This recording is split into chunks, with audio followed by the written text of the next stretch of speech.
Welcome back. Today we're talking about The Dark Knight. This is directed by Christopher Nolan. Costume designer for this was Lindy Hemming, of course, famous for Casino Royale, Die Another Day, Wonder Woman, to mention a few. Rotten Tomatoes has this at 94% with the audience and also 94% with the critics, so universally loved. Today's guest is Kyle Barbeau from Easy Smiles Expensive Watches on Instagram. How are we doing today, Kyle? I'm doing really well. Thanks for having me back. Hey, thanks for jumping on, and thank you for suggesting a film so close to my heart. Perhaps we'll start with, why did you suggest The Dark Knight as one of your stylish non-Bond alternatives? Well, it's been a while since I've watched it, and I just felt like it. No, I think it's probably, if not number one of the greatest superhero films ever made. But it's not. It's more than just a superhero movie. It's a human story, and it's a stylish one. Lindy Hemming, being, I think, one of the greatest costume designers in the biz, makes Bruce Wayne looks as stylish as James Bond. Yeah, no, definitely. And it was interesting reading some of the reviews I saw on Rotten Tomatoes whilst doing the list here. Most people were saying that this doesn't actually feel like a superhero movie for about 90% of the film. Right. I think that's why I like it, because the scale is very relatable. The plot, the Joker's going to blow up a hospital. Nobody's coming from outer space. Like, I know what a hospital is. This is like a very small scale, relatable human story. Yeah, and I think that's what I found so disappointing with Dawn of Justice, or the Superman v Batman film.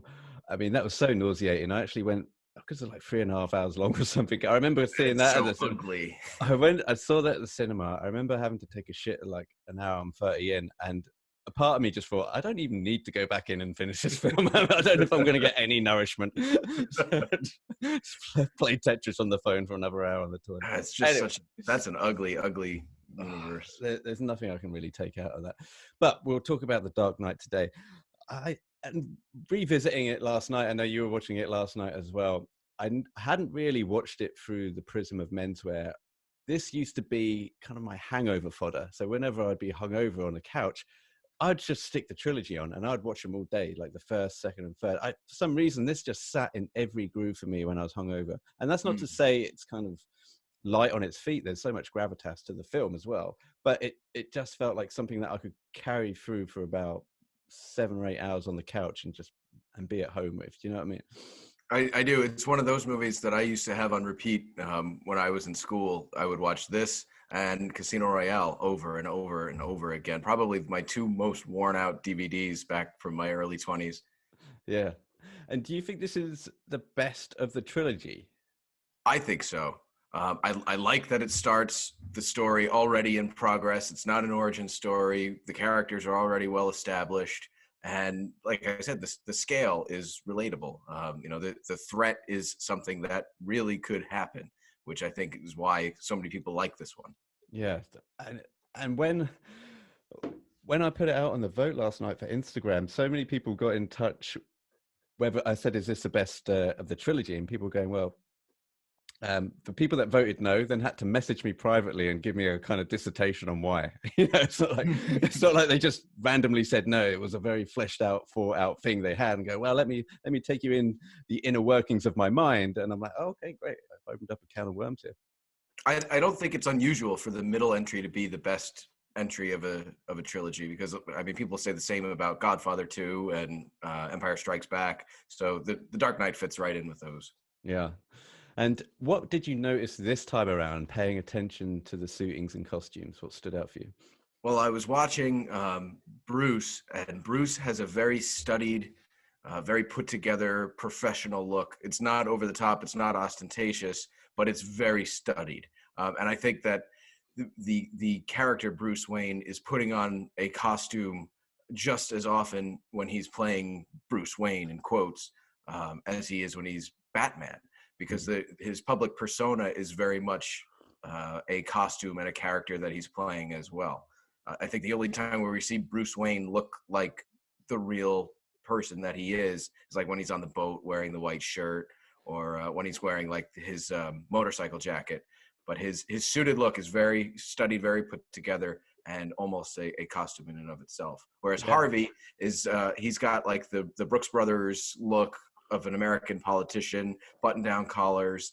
I mean, he's tasteful, but he's not quite as stylish as Bruce. And if he was, we would think he was corrupt. Yeah, that's interesting.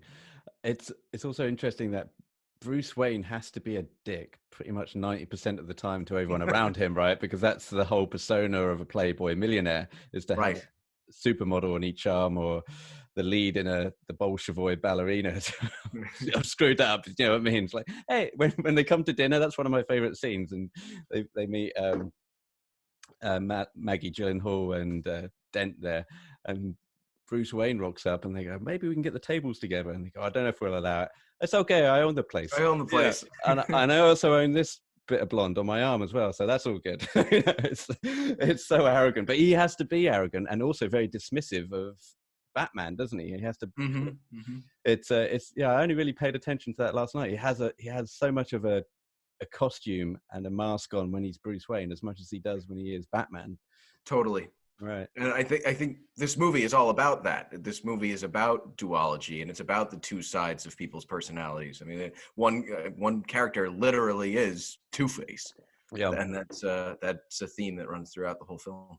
Yeah. And one moment I spotted where it was really just when Bruce Wayne gives that speech about Dent, you know, and applauding Dent. He's at the penthouse and he goes, right, come on, my sponsors, you got to back this guy. He then goes out on the balcony and just chucks his champagne over the edge of the balcony there. And I thought, oh, that's right, because he's not in Playboy millionaire mode anymore, and he doesn't want to get hammered, so he just throws the champagne away. It's just a slight little touch, but I just love that moment when he does that. It's so cool. So doing a bit of research for the film before we stepped onto the chat, I noticed that all the suits for Bruce Wayne were done by Armani, and I think they did again for The Dark Knight Rises. Did Armani do Batman Begins? You know, I believe so. I'm not sure. I mean, I know Lindy Hemming was the costume designer on all three, so I would imagine that Armani did it for Batman Begins. And Armani's perfect choice for a man like Bruce Wayne. Yeah, I noticed that the cuts also are a little bit fuller, especially on the trousers. So all the still frames, and we'll put up some still frames over on the blog as well. But you can notice that when they do cut down to the trousers and kind of give you the full length of them, there is that Lindy Hemming style, isn't there, that she has with Daniel Craig in Casino Royale. I mean, I don't know if you drew any correlations between those, but she's definitely got a costume designer that wants to have a very narrow silhouette on the man. I agree. It's a classic look, and it kind of calls back the 1940s a little bit, but it's also that was in vogue in the early 2000s, because as you said, that's how Lindy was dressing Daniel Craig. And it could be just the style that she prefers to put her leading men in. Yeah, no, absolutely. And there wasn't many shots in the movie where there is all of the man, or whether it's Bruce Wayne, whether it's the Joker, in kind of like the whole shot, so you can get to see the shoes. Did you notice that at all? There's a lot of shots that kind of happen from above the midriff, so you might see the button of the suit, but you wouldn't be able to tell whether it's a 2 or 3 button. I mean, there is a line in there from Morgan Freeman where 3 buttons are a little 90s. 3 buttons are a little 90s. I did like it because I need a new suit. I like 3-button suits. Yeah, 90s or not. I thought they were pretty cool, Yeah. and it was also a good nod because it's a running joke, really, almost in the Batman universe, that he can't turn his head, right? So you watch Michael Keaton in the original Batman, when he needs to look up and then turns to Kim Basinger and goes, "How much do you weigh?" I mean, he's almost doing a complete 180, like arching his back so far back, the poor fella. You weigh a little bit more than 108. Yeah, not 180. Sorry, that's a bit mean. Sorry, Kim. But yeah, that was so there are some nice moments where they do mention the suit. I think there's one more. I think even you noticed it on Instagram, didn't you? What did you put? There are a few.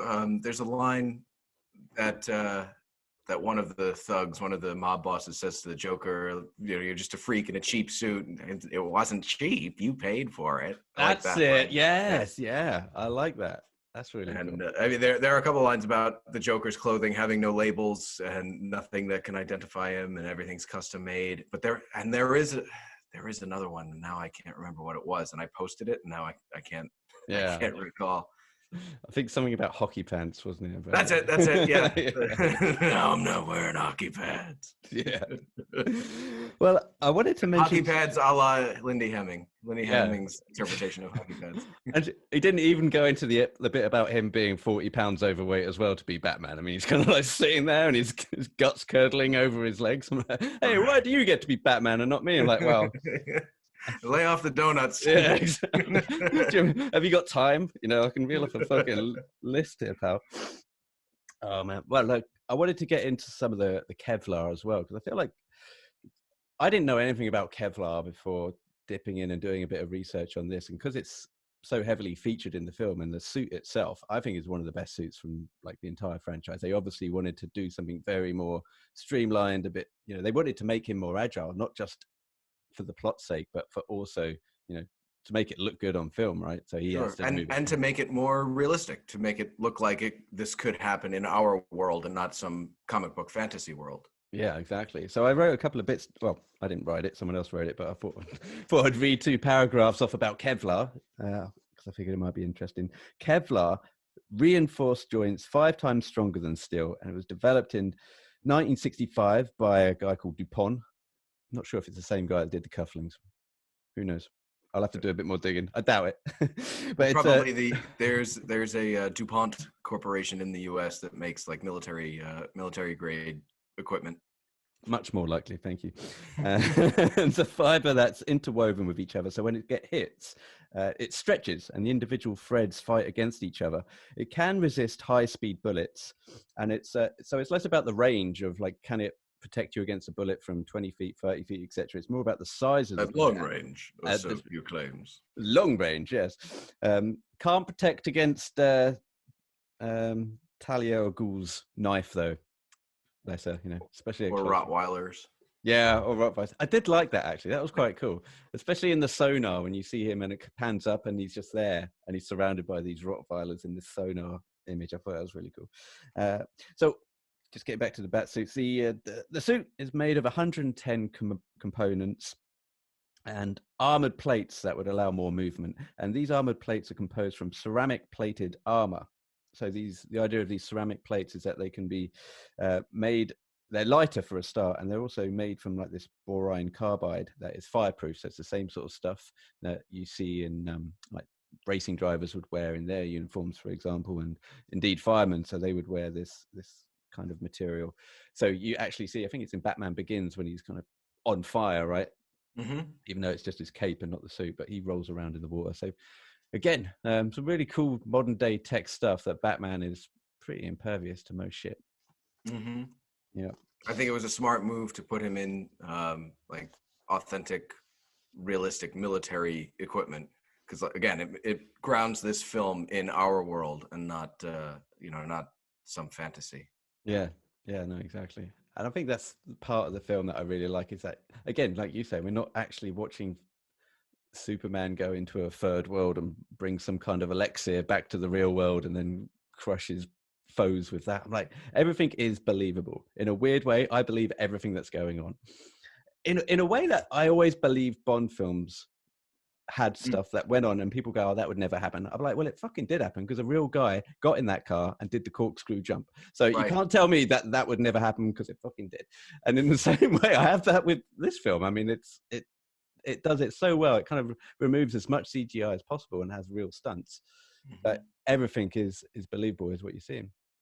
Did you pick up, since you brought up Bond, did you pick up on some of the Bond connections in this movie? I got one. And it's a very obscure one. Are you ready for it? You probably know it. So, Giancarlo Gianni, is that the one that you know about? No, but okay. Continue. So he plays Mathis in, obviously, he plays Mathis in the Bond films. So when Batman came out with Jack Nicholson, Giancarlo dubbed him for the Italian version, right? And now to get that connection back again, the son of Giancarlo is dubbing Heath Ledger. Okay. And also Giancarlo is dubbing one of the mafia bosses in Dark Knight. So there's still Giancarlo. There's still a bit of Mathis in the Dark Knight. So that's one very obscure. I had to go around the houses, but I've got one Bond note in there. I'll let you go and then I'll see if I can dig another one out. Have you got any? I was looking at a couple of the little stunts and set pieces. The sky hook Oh, from the end of Thunderball, and the Joker also has a dagger in the toe of one of his boots, just like Rosa Klebb. I And did think you that. can Yeah, tell like little things like that. Chris Nolan is a Bond fan. I did spot that. Yeah, I thought it at the time, but didn't write it down. Damn, that's a good one. And Chris Carbold did most of the stunt work in this as well. So, I believe so. Yes. right, yeah, I've got that right. Lindy Hemming, obviously, and yeah, so some nice Bondian touches going on there. So, Carl, talk to me about the tie, man. So you've got the Joker tie. This is obviously a Turnbull and Asser tie that is available to buy, and Yes, it is. you've got So it there. Let's have a quick I've look. got it. I've got it on, and I know this is radio, not television, That's all but right. it's a green, kind of semi-narrow geometric pattern tie from Turnbull and Nasser, and I guess because of Lindy Hemming's relationship with Turnbull dressing Pierce Brosnan and Daniel Oh, Joker. It's not the easiest tie to match with shirts, pretty much solid blue or solid white. But I'm not quite as an eccentric dresser as the Joker, but it's a good one, and I actually I like to throw this one on for like an evening social event. so it's an icebreaker. Has anyone picked up on it? Has I anyone don't ever? think so. I don't think No. anybody is nerdy about film clothing as you and me. Have you ever thought about seeking out the shirt? So, like the shirt that the Joker wears is kind of this like honeycomb, blue honeycomb pattern shirt, isn't it? With like the little blue octagons. That's yeah. I That's don't know. I don't know who made it, but I would wear it. I don't know if I would wear it with this tie or if I would just wear it more casually, but I would wear that shirt. yeah. Maybe I'll have to tap up Indy from Magnolia, see if he's on the case for There you that. go. Yeah. He probably is the man for the job. So, Carl, if this wardrobe or any props or anything came up for eBay or on auction, is there something that you'd gravitate towards? What would be your Oh, first pick? that's a good question. I think my first choice would be the Cafe Racer motorcycle jacket that Bruce wears to the mock funeral of. Oh no, it's the real funeral of the police commissioner. Yeah. It's Gordon who faked his death. Yeah, that's a really cool piece, and I think that that's one of the things that he's wearing when he's out of character of Batman, but also out of character of the Bruce Wayne public persona that he Yeah. plays. Oh, that's a good show, actually. Yeah, it's kind of got Yeah, the I would go like for that jacket. that. It's got like little slits of red over the jetted pockets and around the Yes. back. I think that's a really cool jacket. I like that. Well, Yeah. I did a bit of digging on some of the stuff that has been sold at auction before. Are you ready for a few bits of info? The Bat Pod that was seen here, and then again in The Dark Knight Rises, which, by the way, only one stuntman could use. Apparently, all the other stuntmen said, "Fuck, this is crazy. I ain't getting on that thing." Maybe John Orty can clear that up, but apparently, only one stuntman could actually ride that thing. So they had the same guy doubling Christian Bale and Anne Hathaway. Oh my god! Oh no! They don't look the same. I'm gonna have to go and burn all my clothes and take a shower. Oh shit! Fuck. The Bat Pod, I should say, sold for 312 grand, UK pounds, and the Bat suit. Okay, yeah. So let me get into some of the Bat suits. So the Bat suit from Batman Begins went under the hammer and sold for 192 grand, and the one from Dark Knight Rises. No, sorry. Batman Begins sold for 96 grand. Dark Knight Rises sold for 192 grand. I haven't got a price on what the Dark Knight Batsuit sold for, if it even went up for auction. Keaton's suit sold for $37,000, Bargain. and Kilmer's suit sold for 45. So, obviously, people out there are investing and getting some Batsuits. Apparently, Christian Bale was offered the Batsuit for Dark Knight Rises, but said he didn't have enough room. So he just kept the mask or the cowl. It's a bit of a power move, isn't it? It's like, I'm good. Yeah, not room for that. Like, you could stick it on eBay for 200 grand, mate. I'm all good. Christian Bale can't afford a storage unit somewhere. That's what I'm thinking. I mean, I don't know. I'll have to send you this clip of Sliced alone going through his storage unit back in 2015, and he's undoing all these crates and pulling out like Drago's shorts and stuff like that, and all the jackets that he wore in Cliffhanger. I'm like, oh my God, that just feels like Disneyland, if you were just to go through all that as a fan. But yeah, Christian Bale can't afford like yellow boxer or anything else like that. That's slightly nutty. Anywho, well, Kyle, thanks for jumping on, mate. I didn't really have too much else to add.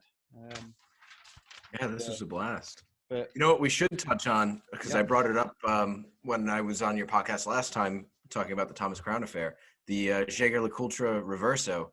Bruce Wayne wears one of those as well, and it's I don't know. I think I explained how the case reverses back and forth, and that I think they're doing something specific with that.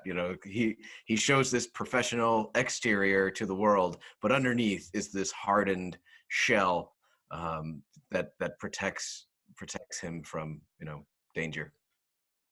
And they do the reversible because that was what polo players wore, right? So you'd have like the reversible. That's right. Yeah. So the regular face is on the obverse, and then on the reverse, there's just like a piece of steel or gold on the back to protect it from getting banged up playing polo. But I think they chose that watch specifically for Bruce Wayne because it's handsome on the front and as it faces the world, but underneath is the hardened shell. Nice. Just like Bruce. That. Man, you are easy smiles and expensive watches. You earn your title. That's why you get paid the big bucks, Kyle. Something like that. All right, man. Well, listen, thanks for jumping on. I think we've gone around the houses. This has been a real treat to revisit The Dark Knight. I haven't seen it in a long time. And yeah, I saw it when Anastasia was away because she's visiting her mum. And I had the Dorito chips and the Heineken Zero, and I almost felt like I was back at the age of 25, hungover on the couch again. I was like, this is oddly soothing, to be back in the horizontal position, slumped, cathartic. Yes, nice walk down memory lane. Thanks for that nostalgic. Indeed. Okay, man, I'll let you go, but enjoy your weekend. Thanks for jumping on. You too. Always a pleasure. Cheers, mate.